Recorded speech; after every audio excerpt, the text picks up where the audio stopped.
gracias por continuar con nosotros, doctor Edgar Bermejo. Pues te agradezco que estés hoy con nosotros para hablar de los trastornos afectivos estacionales. ¿Por qué este nombre? Muy bien. Llamarle así a pues sentirse depresivo, claro, tristón por sí. la temporada. De hecho tiene varios nombres, Álvaro. Uno de ellos es trastorno afectivo estacional, pero también se le puede llamar la depresión invernal, también se le puede llamar depresión estacional, que bueno, a final de cuentas pues prácticamente nos conlleva al fin del día a la misma situación, que es un trastorno precisamente en lo que es el estado anímico o el estado de ánimo de una persona. Y hace rato comentabas totalmente la realidad, o sea, en algunos países, por ejemplo en los países europeos, tienen noches más largas, tienen menos exposición a la luz solar, y eso genera que bueno haya en nuestro cuerpo ciertos cambios bioquímicos y generar principalmente este tipo de situación, que regularmente se inicia a finales de otoño o principios incluso de invierno. Por desgracia hay pacientes que pueden durante todo el año estar manifestando estos estados depresivos, y hay que poner mucha atención para poder identificar ese tipo de pacientes y poderlos trabajar o canalizar de manera oportuna para que ellos no tengan una afectación durante lo que es todo el resto del año, ¿no? Pero en cierto modo también se denomina depresión estacional o depresión invernal. Muy bien. Pero ¿por qué razón es que la luz solar puede alterarnos y en primavera de repente pues la gente se siente, el dicho además popular, muy primaveral, claro, es decir, con mucha energía, con mucha vitalidad, con mucho deseo de pues hacer actividades inclusive al aire libre? ¿Y por qué el invierno se presta a esta sensación que en algunas personas es como más fuerte que en otras? Claro, tiene una explicación química. Mira, para ser más prácticos, quisiera que se pudiera poner en la diapositiva para que pudiéramos entender un poquito mejor. Tenemos prácticamente dos hormonas que son muy importantes en nuestro cuerpo, Álvaro. Son los llamados neurotransmisores y llevan funciones muy importantes dentro de nuestro cuerpo. Uno de ellos se denomina serotonina y el otro se denomina melatonina. Estos están altamente relacionados con la influencia que se tiene en nuestro estado de ánimo. En el caso de la serotonina se libera dentro de lo que es el cerebro y también en nuestros intestinos, lo produce nuestro cuerpo y generalmente se libera cuando tenemos una mayor exposición a la luz solar. Cuando no tenemos una correcta exposición a la luz solar, esta hormona, este neurotransmisor, empieza a disminuir sus cantidades en nuestra sangre, no se forma de manera correcta en el cerebro, y entonces empezamos a tener una alteración con el llamado ciclo circadiano que comentabas al principio de la charla. Lo contrario y la acción que lleva totalmente a lo que es lo opuesto es la melatonina. La melatonina es otro neurotransmisor que generalmente se libera en los momentos de obscuridad. Cuando no hay luz solar es cuando esta hormona se empieza a liberar, y también regula lo que viene siendo los aspectos de sueño en el paciente. La serotonina, por su parte, es la famosa hormona de la felicidad, porque se le denomina así debido a las acciones que generan en el estado anímico de la persona. Y lo que es la melatonina regularmente, que es otro neurotransmisor, se le denomina como la hormona del sueño. Incluso hay medicamentos que están diseñados específicamente con esta sustancia para poder ayudar al paciente a tener un mejor sueño, para poder tener más tiempo de sueño, mejor calidad de sueño. Entonces esta es la explicación química que se podría tener. Aquí en México pues afortunadamente tenemos zonas geográficas variadas en las cuales pues bueno hay lugares donde hay mucho sol todo el año, pero hay lugares donde también de repente pues como que se nubla, y entonces empieza a haber un desequilibrio en las sustancias que acabamos ahorita de platicar. Bien, ahora esto explica muy bien el por qué el sol mucho o la ausencia del sol, bueno, van haciendo cambios en el cuerpo, pero ¿por qué las personas no reaccionan igual a la misma cantidad de sol? ¿Por qué en la población algunos son más afectados que otros?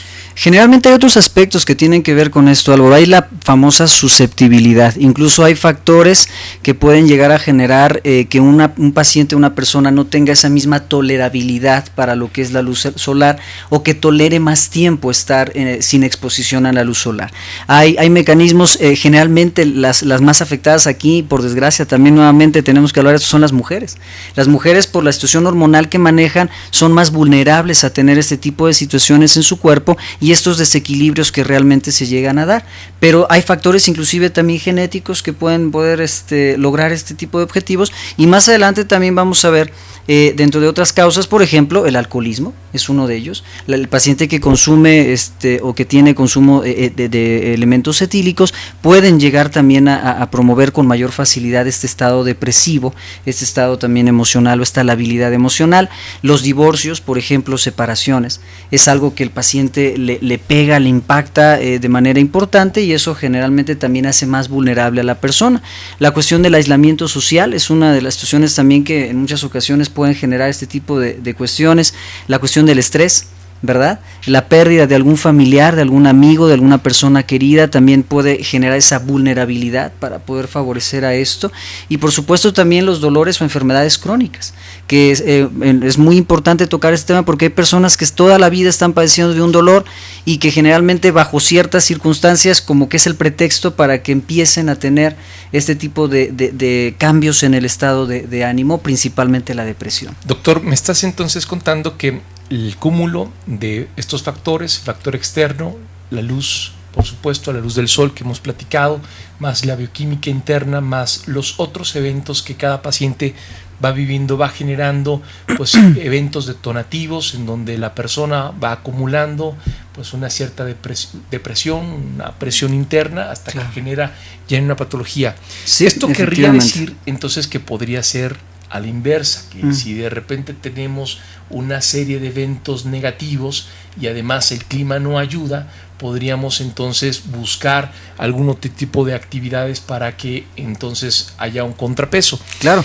Pero háblame un poquito sobre los alimentos, porque básicamente hemos estado escuchando que estas dos sustancias dentro del cuerpo pues son química finalmente, bioquímica. El cuerpo correcto. las produce porque absorbe, porque hay estímulos externos, porque la propia nutrición o la desnutrición en casos patológicos, pero ¿cómo los alimentos podrían ayudarnos a cambiar nuestra química y a hacer una bioquímica favorable? Vamos a, permíteme el término, una bioquímica favorable del alimento a la felicidad. Es decir, los alimentos que podrían ayudarnos a, en un estado depresivo, pues ayudarnos a ser un poquito más felices, más tolerantes a esta depresión. Claro, fíjate que en relación a ese tema que me comentas, fíjate, la alimentación como en todo es algo fundamental, Álvaro. Somos lo que comemos. Entonces prácticamente tú puedes ver a un paciente y determinar y ver, sabes que este paciente tiene una buena alimentación, porque bueno, se ve saludable, tiene una buena condición física, no se enferma, ¿verdad? Etcétera, etcétera, etcétera. Entonces dentro de lo que es la alimentación, nosotros siempre en el consultorio tocamos mucho el tema y le enseñamos al paciente el famoso plato del buen comer, en donde vienen ahí distribuidas los alimentos que generalmente recomendamos que se pueden comer de cantidad suficiente o en cantidades aumentadas, en cantidades bajas y lo que vienen siendo en cantidades moderadas, ¿verdad? Estoy hablando de que para favorecer a una mejor situación en el estado emocional, lo que se sugiere siempre es una alimentación rica en frutas y verduras, que esto es lo que promueve regularmente dentro del cuerpo una buena bioquímica para un funcionamiento correcto entre lo que es la melatonina y la serotonina. ¿Chocolate?